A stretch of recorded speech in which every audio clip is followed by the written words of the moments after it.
All right, Mark chapter 3 for this week. And let me start by clearing something up. Last Sunday, I projected that this week we would be doing a deep dive on the character profiles of the 12 disciples/apostles. And I want you to know I spent the week looking at that and studying through that, and I got to looking at what we covered last week. And really, we only did 5.5 verses. So if you look at verses 6 all the way down to verse 15, really, there's so much meat on the bones there that I didn't think we should probably try to even get into the character studies of the 12 apostles this week. So basically what I'm telling you is last week, once again, that was false advertising from behind the Anchored Fellowship lectern. You're used to that, so you're probably not all that shocked. But I do want to do that. I want to take just verses 6 through 15 today, so 10 verses, and slowly look at this. And then next week, verses 16 through 20, we'll do that deep dive on the character studies of the 12 disciples, again, also known as apostles.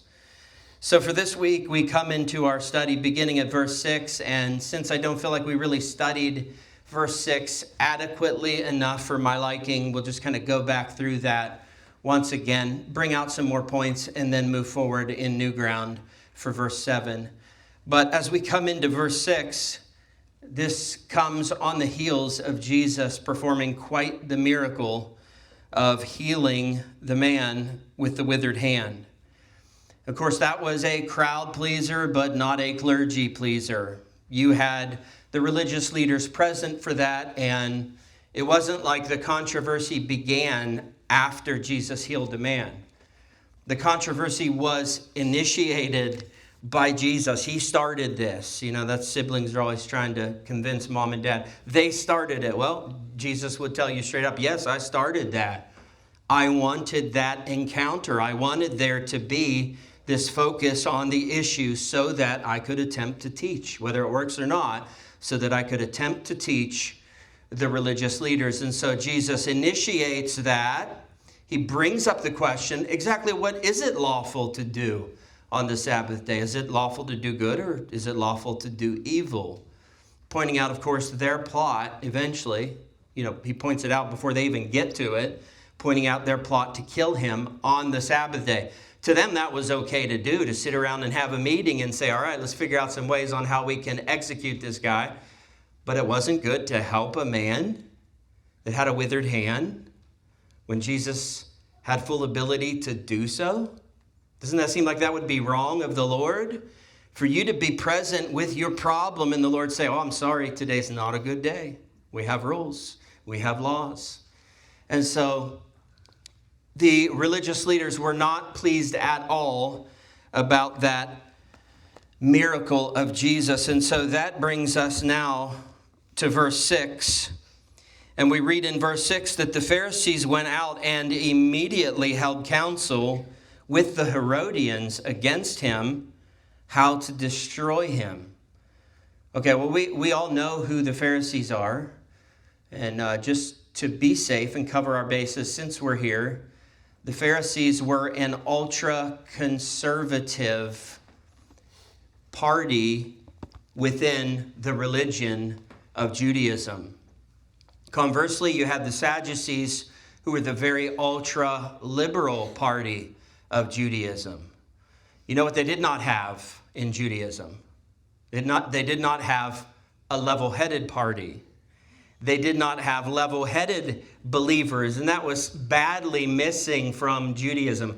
We always need that. We always need level-headed people. I mean, politics especially, right? Far-right folks, they can get a little scary. Far-left folks, they are petrifying. We need to be a little closer to middle ground, especially when it comes to studying the Bible and following the Lord as Christians, as believers. what the Lord really wants, what he really needs, is not the ultra-conservatives that go overboard to the right, not the ultra-liberals who go overboard to the left. What the Lord's really looking for is level-headed Christianity. He's looking for people to shoot straight down the line and believe it just as it is. And that's so important that that's what we gave as a tagline for Anchored Fellowship, level-headed Christianity. Just how vital that is. But here you have these two radical parties on radical extremes. And now we see that they come together to make a league with a group that is referred to here as the Herodians. Now, we haven't talked about them much for a very long time. We might have mentioned them in passing in Luke. But if I'm being honest, I can't even remember talking about the Herodians when we were studying through the Gospel of Luke. So this is probably going to be new information for the majority of us. But the Herodians were not a religious party at all. They were a political party. And they were supporters of the Herod dynasty. So this was the kingly line of King Herod. You remember all the Herods, right? All of them crazy. Herod the Great, Herod Agrippa, Herod Antipas. There were a ton of them. Well, this group, the Herodians, they were in support of the Herod dynasty. And so as the scribes and the Pharisees and the Sadducees were always leaning into the law of Moses, the religious law, these folks, the Herodians, their concern was the Roman law over the nation of Israel at the time. Now, generally, these two parties would not get together and form any kind of alliance whatsoever, because the way that the religious folks would look at this, the scribes, the Pharisees, the Sadducees, is they would see the Herodians in very much the same light that they would see tax collectors. What's the common denominator there? Tax collectors, Herodians, these are all people. I'm telling you the way that the religious folks would feel, the religious folks within Judaism, these were all people that had betrayed their own people, the Jews. And they had sided with the Romans and took positions with the Romans or supported the Romans. The tax collectors took positions with Romans and were getting wealthy because of that. The Herodians, that was just their bent philosophically, that they would support the Herod dynasty, that they would support Roman rule over Jerusalem. So if you're a religious person, you would say those folks are traitors. And the last thing you would expect is for them to be sitting down at the same conference table and trying to come up with a plan together in order to execute Jesus. Opposition of Jesus often makes strange bedfellows. You know, this is like cats and dogs getting together and making a pact to chase the mailman. That's what we're looking at here. This is crazy stuff to see, this kind of unification over opposition to Jesus. And that's sensible when you look at it from a human perspective. Both of these groups, they have their own aims in life. They have their own philosophies. They have their own positions. And they could very easily see Jesus as a threat to whatever it is that they were in support of, right? The religious in support of the law of Moses and the religion of Judaism. The Herodians in support of the Pax Romana, the peace of Rome, making sure Roman rule is carried out over everyone in the land, including the Jews. But secondly, this is something that we are absolutely not surprised by, because this is just the way of the world. This is really all that we've ever known since the time we first became a Christian, is that it seems like it is always going to be, in this fallen world, Jesus versus everything else. Isn't that the way it is? Other religions will gang up on Christ and the Christians because one of these things is not like the other. And that's a good description for the whole world. In this whole world, there is nothing like the spiritual system of Christianity. So it's going to take its heat. And Jesus is always going to be the center of the ire of folks that are not walking with him. In fact, it's why Jesus said, I have come not to bring peace upon the earth, but a sword. He goes on to talk about the division that he would cause. You read that and you're like, what?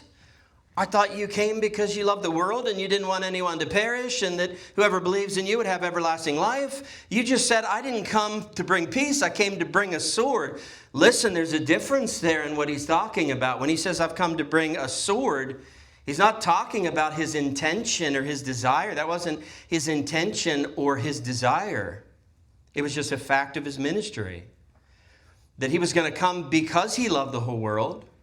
And he was going to offer the invitation of salvation. And the folks that would take the Lord up on that offer of salvation, they would instantly be at war, at enmity with the enemy of their souls. And he's going to show up in just about every other person from time to time, and every other institution, every other organization, every other life philosophy. There will be constant clashes there. But here we see these folks ganging up together to take down Jesus, to try to plot his death. And we read in verse 7, Jesus withdrew with his disciples to the sea, so the Sea of Galilee. And a great crowd followed from Galilee. Okay, that makes sense because those are the local folks. He's in the region of Galilee here. They followed from Galilee and Judea and Jerusalem and Idumea and from beyond the Jordan. That would be a region known as Perea. And from around Tyre and Sidon. When the great crowd heard all that he was doing, they came down to him. All right, so we now have a massive movement of people toward the ministry of Jesus. This is something we've been seeing increase as we've studied through these early chapters of Mark. It is pretty much getting to its apex here. I mean, these are massive crowds that are coming out to hear Jesus teach, to see Jesus do miracles, and perhaps to receive a miracle themselves from the Lord. And when you look at verse 7 and get yourself out a Bible map from the first century AD, you start to realize how radical verse 7 is. I mean, that's easy to read over. Okay, a bunch of names we don't know. We don't know where these places are. Maybe Jerusalem if you're lucky. If you look at these on the map, you're going to be wowed by this verse. First of all, Jerusalem and Judea, you realize that's about 75 to 90 miles away from where Jesus was at this time. And, that's depending on where you were in the city of Jerusalem or around the region. Judea, same thing. You're looking about the same region. You go down to, Idumea, which is further south, southeast of Jerusalem. That's the furthest one here in the list. That one is about 100 plus miles from where Jesus was. But then we have all these other regions beyond the Jordan. So Perea, up 50 to 75 miles, depending on where you were. Tyre and Sidon, depending on which one you were in, approximately the same thing. These are 50 to 100 miles away. So it's not just like people are coming from the next town. Jesus wasn't just a hop, skip, and jump away from them. This was like people coming from practically other continents to see Jesus. And don't forget, no airfare available, no bus tickets to purchase, no vehicles to drive on the highway. They were either hoofing it or the animals they were riding on were hoofing it. So you're looking at 3 to 5 days worth of exhausting, grueling journey. And yet the people did this. Traveled 5 days in the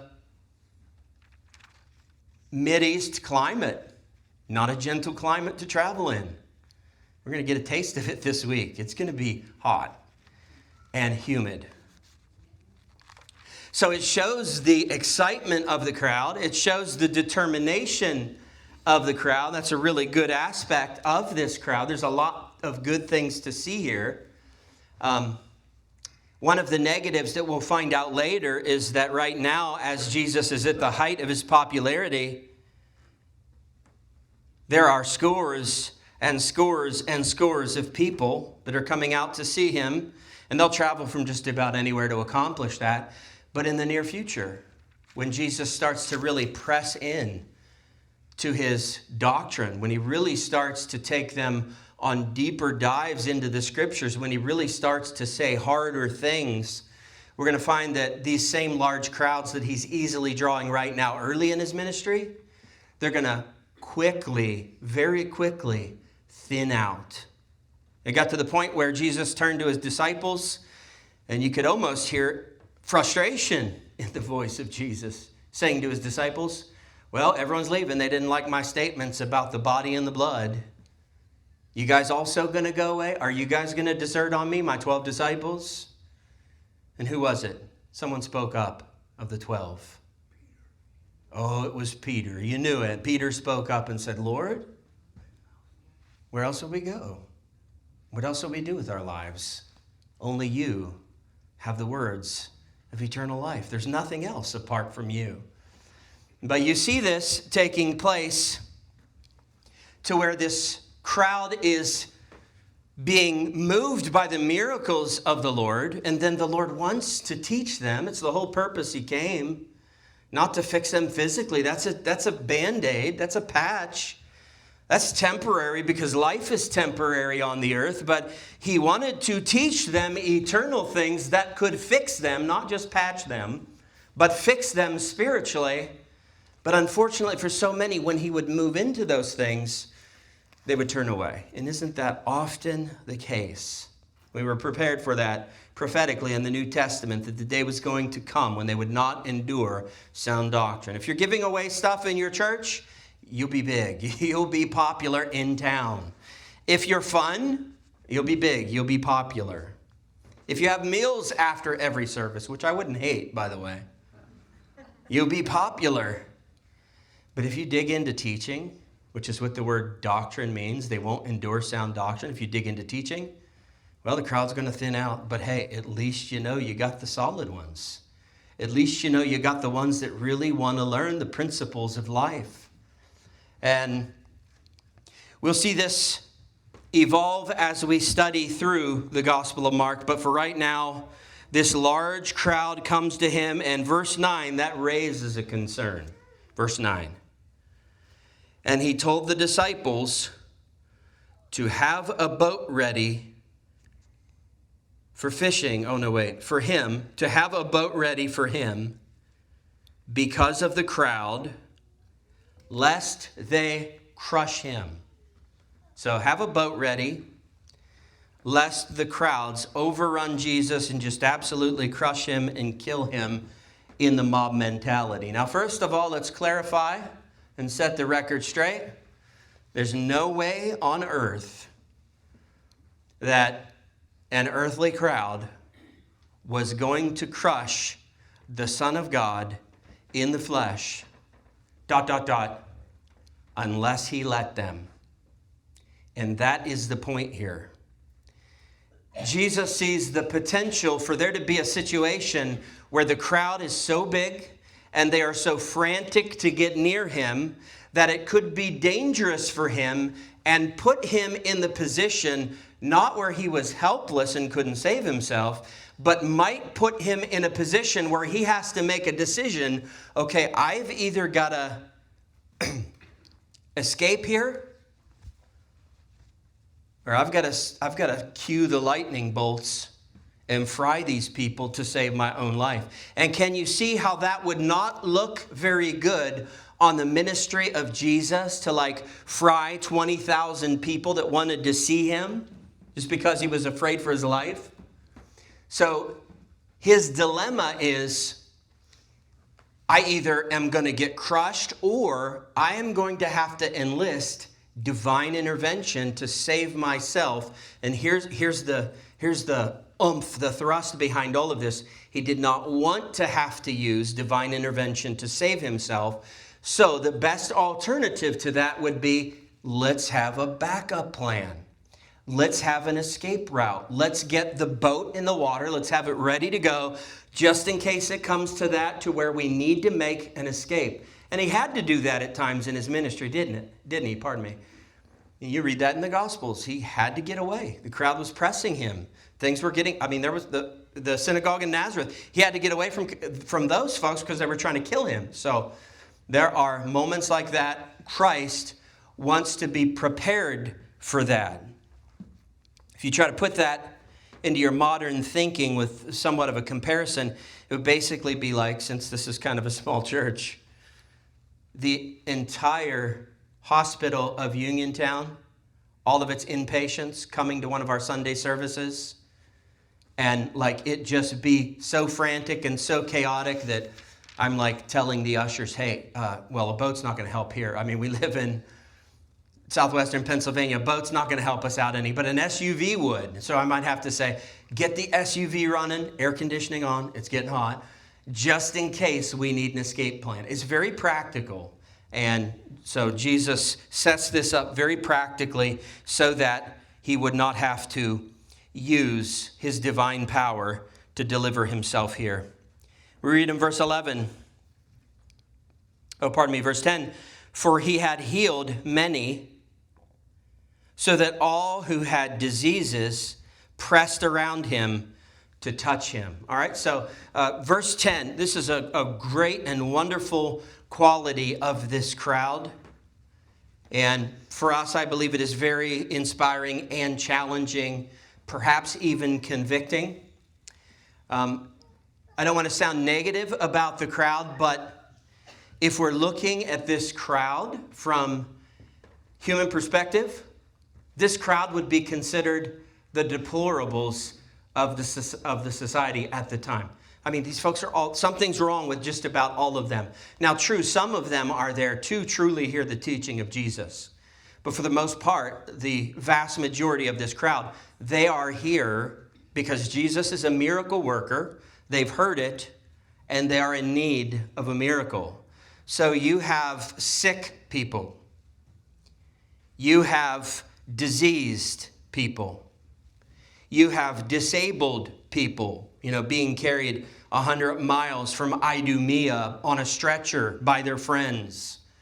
You have folks that are maimed and blind. And of course, we just read it. You have folks that are also demon possessed. You can see how this crowd looks more like a group from a scene out of The Walking Dead than it does a religious or spiritual gathering. This is a quote-unquote deplorable crowd. It's a crowd that no one else would want to be a part of in that society. But that is only from the human perspective. And from Christ's perspective, he sees all of these people as needs and souls to touch. He was moved with compassion. He has no negative emotions toward the crowd, even though, sure, some of them are there just because they want something from the Lord. He was used to that. In fact, he'll tell one group later on after the feeding of the 5,000, he'll just say point blankly, I know why you're here. I know why you've come. I know why you're interested. You're here because of the miracle bread and loaves. You're here to eat. You're here because I provided a miracle meal for you. And we know what that's like, don't we? Yes, we're always going to have folks that are going to show up for the food events at Anchored Fellowship. We don't blame them. We don't care. I mean, it's Paul's miracle chili. That's like the same thing. And the best part, it's free. It's just like this. So we get it. We understand. We don't care. Christ didn't look down on people just because they were a little bit selfish with their needs. He looked at the needs, and he had compassion on the needs. And we do too. Do those people only come for food events? So what? We get to feed them. We get to bless them. We get to meet that need. And we take a look at verse 11 now. These folks are coming in to touch him. Before we get to verse 11, you have to forgive me. I can kind of get off track here easily this morning because I forgot to bring my computer, so I have no notes on anything here. But that's okay. I know it. I've learned it. Before verse 11, before we get there, look at verse 10, this last part. This is the best part, the best quality of this crowd. And this was what I was aiming for in the first place. All these deplorables, they have pressed to Jesus. There's such a frenzy to get to him. Why? To touch him. That is faith. That is incredible faith. The faith that if I can just touch him, I believe I'll be healed. I've always been blind. If I can just touch him, I'm going to need a friend to guide my hand, but if I can just touch him, I'll be healed. And it's the same kind of faith we saw from the story of the woman with the issue of blood. She believed that if she could just get close enough, not even to touch him, flesh and bone, but to just touch the hem of his garment, just a piece of his clothing, and that was enough for her. If I can just do that, I believe that this 12-year issue of hemorrhaging will instantly dry up just if I touch a piece of his clothing. And she was absolutely right. That's the same kind of faith this crowd has.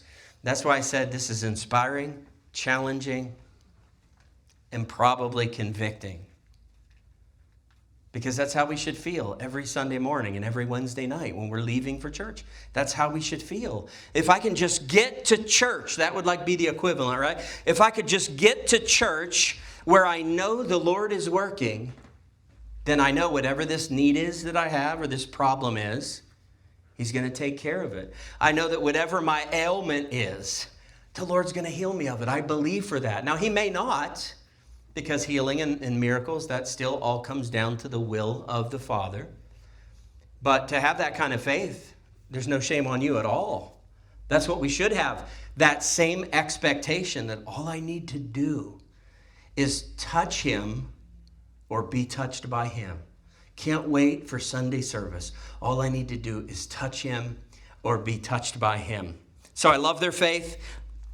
Let that challenge you this week. Let it convict you if need be. Verse 11. And whenever the unclean spirits saw him, they fell down before him and cried out, "You are the Son of God." Okay, again, here's another thing that Anchored Fellowship knows well. You know what that title, the Son of God, means. This is one of the best titles you could give to Jesus because it expresses both his humanity and his deity. The word son would refer to the fact that Jesus was born of God into human flesh on the earth. That's why the Lord says that Jesus is his only begotten, the only son he gave birth to. It doesn't mean Jesus did not exist and then God birthed him into existence or created him. Jesus has always been the second member of the triune Godhead, but it was that second member of the triune Godhead that was birthed into physical existence through the half process of procreation. Half process, right? Because he had a mother, an earthly mother, but he did not have an earthly father. So half procreation, half divine intervention. And then the second part of that, God, well, obviously that refers to the deity of Jesus. So you have literally this statement, when you say Son of God, you're basically saying the God-man. You're saying God who came to earth in flesh. So that's the confession of these demons, not after he casts them out, not just before when they're in the throes of it, but at just coming into his presence and seeing him. They can't help but to make that confession. Now, we covered the confession. Now let's look at the action. The action is to fall before him and cry out. So the action is to humble themselves before God. I've had to think about this one a lot because you see it a lot in the scriptures. When Jesus comes in the general vicinity of a demon-possessed person, or vice versa, you will often see that demon just start to cry out, acknowledging who Jesus is, admitting the surrender and the subjection of itself. And Jesus never has to try to drag that out of them. In fact, he doesn't want them to be speaking those kinds of things, but they always willingly and straight up front will launch into those kinds of actions of humility before the Son of God. And I read these and I think, my goodness, okay, We're studying things that we can learn from in this story as a church. Here's some stuff that the world could learn from in this story. They could learn from demons. It's sad to say that human beings should take some lessons from demons, but it's true in this case. Because you have atheists, you have agnostics, you have folks that are so hostile toward God that they will raise a fist to heaven and make the most blasphemous statements, turn on just about any movie or TV program that's not PG, and even then some. And it's a constant blasphemy with the name of God and Jesus Christ, using his name in vain, using his name or the name of the Son of God as a curse word. And a demon in a situation like that would say to a person like that, you all are nuts. You don't know who he is. We know who he is. And as wicked and twisted as we are as demons, we're not that stupid to say those kinds of things to God. We're not that stupid to use the name of Jesus like that. Oh no, we fear the name. We fear the presence. Verse 12, and he strictly ordered them not to make him known. We know why he's doing this. He does this all the time. He is controlling the pace of the revelation that he is giving out about himself, concerning himself as Messiah, concerning himself as divine, because he is attempting to try to control the timing perfectly. Now, this gets a little bit confusing because we just read about this massive crowd from all over, from 50 to 100 miles away. People that very obviously got the memo about who Jesus is. He's trying to control the knowledge that's floating out there about him and the revelation of himself. He's trying to time things. And here's a whole massive crowd of people that already know who he is to some degree or another. And it could look like, well, Lord, are you being successful? When you tell demons, hey, don't be saying stuff like that. Don't be mentioning who I am right now. It's too early. Or when he'll tell someone that he heals, hey, don't tell anyone that I healed you. Just keep your grateful trap shut. Keep it to yourself. I don't need things to get out of control. I don't need to lose control of the timing here. And then you see other occasions where everybody seems to know who he is, what he's doing, what he's all about. What's the truth there? The truth is, we couldn't possibly understand the intricacies of that with our human pea brains. But we can understand by faith that he is the perfect master at everything. So you better believe he knew when it was okay for people to know, and he knew when there was someone that he should make sure he told not to tell anyone. Let's just face it, that's a fact about life. There are people, even in our church, that you can tell anything to, and you know you'll have confidentiality. You know they won't go blabbing what you said to everyone. But there are also people, you know, you only tell them when you intentionally want the word to get spread. You know what I'm saying? Like, okay, I actually want everyone to know this, but I don't want to have to tell them, so I'll just go tell that person. Well, Jesus knows that about people. So he knows the people that are going to be extremely grateful and radicalized in a good way by their healings, by their deliverances. So he knows who to say, hey, shut your grateful trap. But need I remind you, we've already studied it very recently. We live in a different era now. So he doesn't need us to keep our grateful traps shut. He doesn't need to pace the timing of who knows what about the truth of the gospel and the word of God. We're in a different era now. What's the era now? Matthew 28, the Great Commission. Go into all the world. Preach to every creature. Teach the whole church, everyone that does come to him by faith, teach them to observe all things that I've commanded. So we're called to be vocal now. We're called to tell the world, to spread the truth. And then the scripture tells us that once the gospel is preached in all the world, then shall the end come. Not that it's depending on us accomplishing that. Not at all. It's just giving us a prophetic breakdown of how this is going to look. The church is going to work for a very long time, spreading the gospel of Christ, teaching the truth to every creature that we possibly can on this earth. And that once that is accomplished, and the last Gentile or Jew that's going to get saved, probably a Gentile, because this is the age of the Gentiles. And the Lord has got the Jewish nation on pause right now. They're not acting like it right now. They're very active right now. Just ask Iran. But he's got prophetically and spiritually the nation of Israel on pause right now. They've been blinded in part from believing in Jesus as the age of the Gentiles, or the dispensation of the Gentiles, or the dispensation of the grace of God is taking place, and the church is spreading the truth. And so more than likely, that final Gentile that's finally going to give in, just before we lose all patience with them and choke them to death, so that we can be like, all right, Lord, you were waiting on that one. He's gone. Let's just go. Take us, rapture us.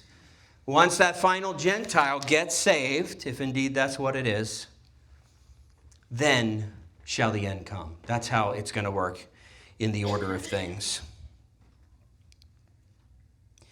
Verse 13, and he went up on the mountain and called to him those whom he desired, and they came to him.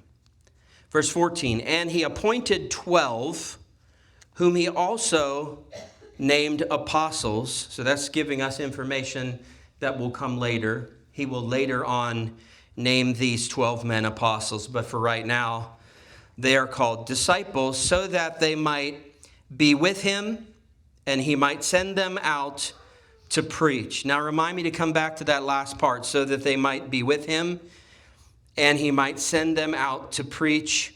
And then verse 18 would be, and to have authority. All right, we're going to come back and look at those points, those purposes, or those missions in just a moment. But first I want to just talk about what's taking place here. You'll read the word disciples in the Bible without any real differentiation about how that word is used. But there is a different differentiation in the scriptures, in places, on how that term is used and how it is meant to be applied. First of all, you'll always have disciples with a lowercase d, and then you'll always have these 12 disciples with an uppercase d, and that's what's taking place here. You see that word appointed in verse 14.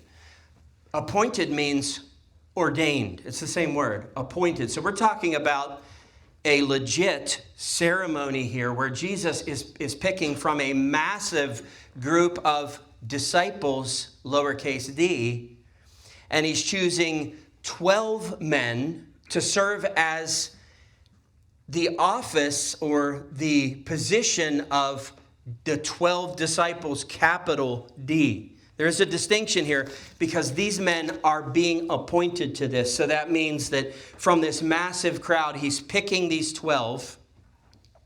And then from those 12, he is going to make them official by title, by position, disciples, capital D. So that means they get additional training. And that's what the word disciple means. Disciple means to be trained in a discipline. And in this case, it would be these 12 men being trained in the discipline of being Christ-like. Christ-like in belief and Christ-like in practice or lifestyle, if you prefer. So these men are chosen and appointed officially here. Now there's something very important that the Gospel of Mark does not include, because the Holy Spirit did not inspire Mark to write this.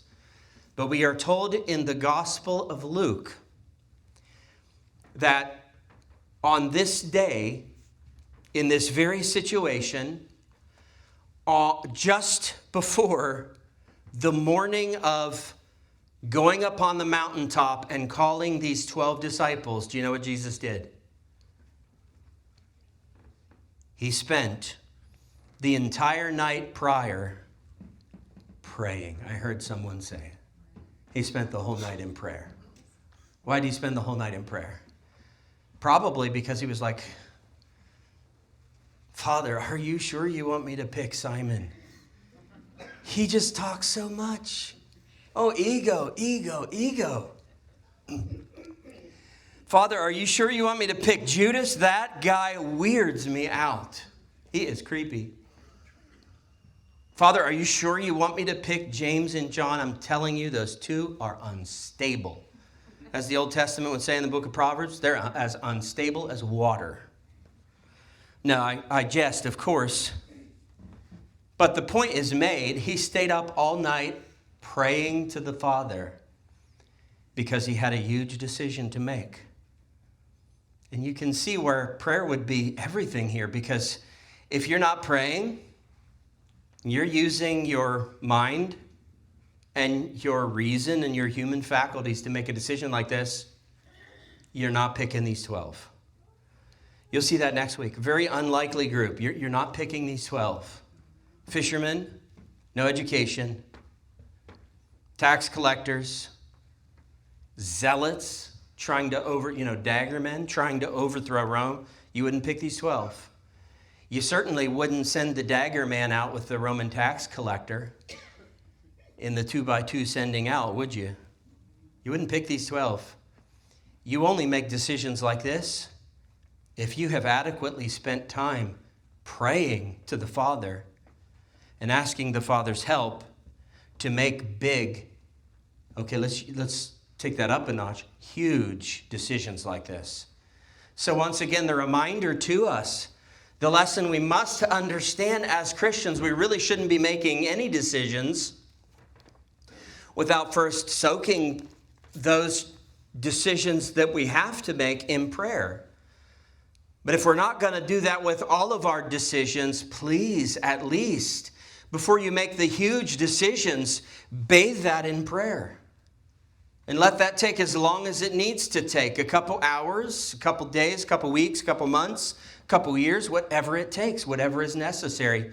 You bathe it in prayer until you can leave a prayer session with a very confident sense of what it is that the Lord wants you to do in that decision. It's so important, modeled to us by Jesus, not just here, but countless times in the recording of his life in the Gospels. We see this pattern. He would not do anything, especially huge, without bathing that situation in prayer and finding out the heart of God.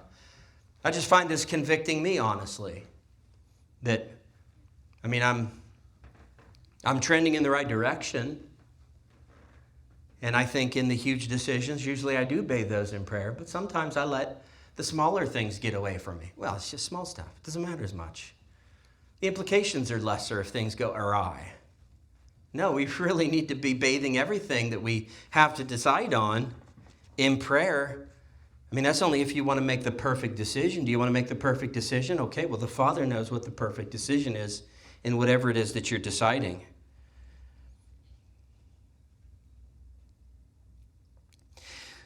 He chose these 12, let's come back to it now, so that they might be with him and he might send them out to preach.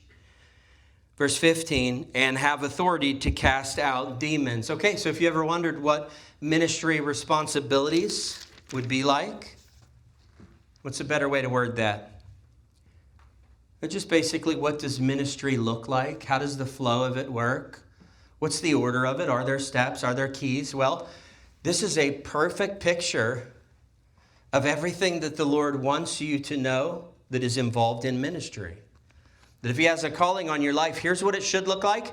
And this is definitely in the order of importance. So let's go back through it again. If he calls you into ministry, what's the first thing he's going to want for you? He's going to want for you to be with him. That's number one. You have to be with him. Now, this is part of the discipling for these disciples. They get to be with Jesus. That's how they're learning.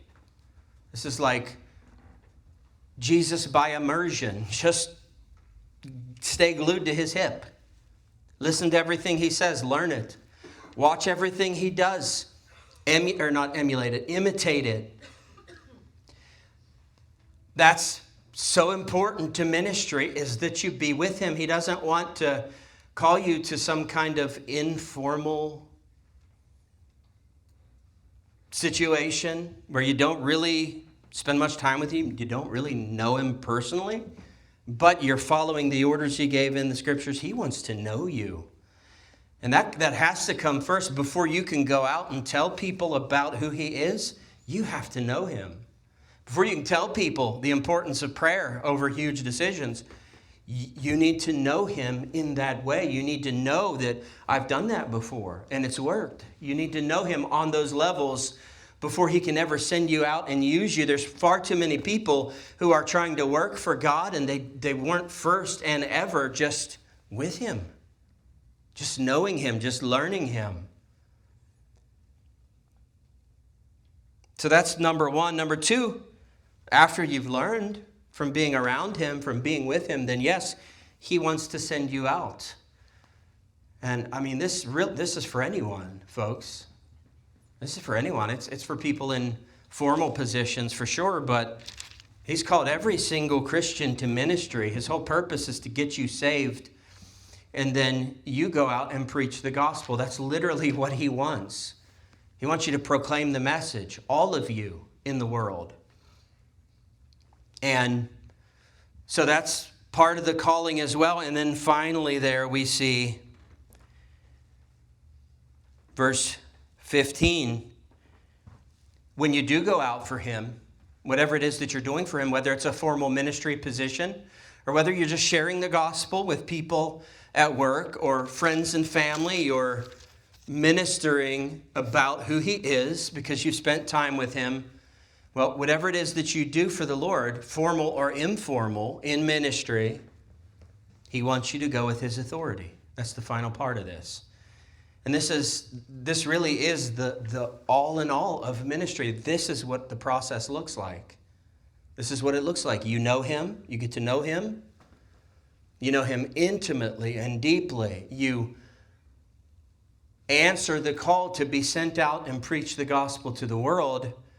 Number three, you do that in his authority. You don't overstep that. You don't use your own authority. You don't expect that to have to come from you. No, with the calling is the empowerment. With the calling is the enablement. He's called you, and it's not so much about what you're capable of. It's not so much about your abilities. The only thing that matters is your availability. That's it. Not your abilities. Your availability. And it's got to be consistent. Am I available to the Lord to answer this call? Am I available to surrender to that call and then cooperate with him in that call? Because if I do, then he does all of the work, because I'm going in his authority, not in my own abilities. It brings you back to John chapter 15, the story the teaching of Jesus, where he's giving us the metaphor of the vine and the branches. Jesus says, I am the vine, you are the branches. The branch doesn't bear fruit in itself. You can't produce fruit. No, all that the branch does is just hang in there. Just hang on to the vine. It's the vine that produces the sap. The life is in the vine. Christ is saying, I'm the vine. The life is in me. The authority is in me. The power is in me. The capability, all of that for ministry, that's in me. And all you have to do is stay connected. I already said how you do that. How do you do that? How do you stay connected? Two things. You're available to answer the call. Okay, three things. You're available to answer the call. Number two, you surrender to it. And then number three, you cooperate with it. You just hang on the vine. And fruit's coming. Ministry fruit's coming. Christian fruit is coming. Love, joy, peace. The fruit of the Spirit, Galatians, right? That's it. That's the process. That's how ministry should look. And that brings us to verse 16. And this is where we'll pick up next week. And we will do our deep dive into the character profiles of the 12 disciples, unless I change my mind again. I don't think I will, though. I'm looking forward to this. All right, so folks, worship team, come on up, and if you would stand, we are going to close out in a prayer and a song.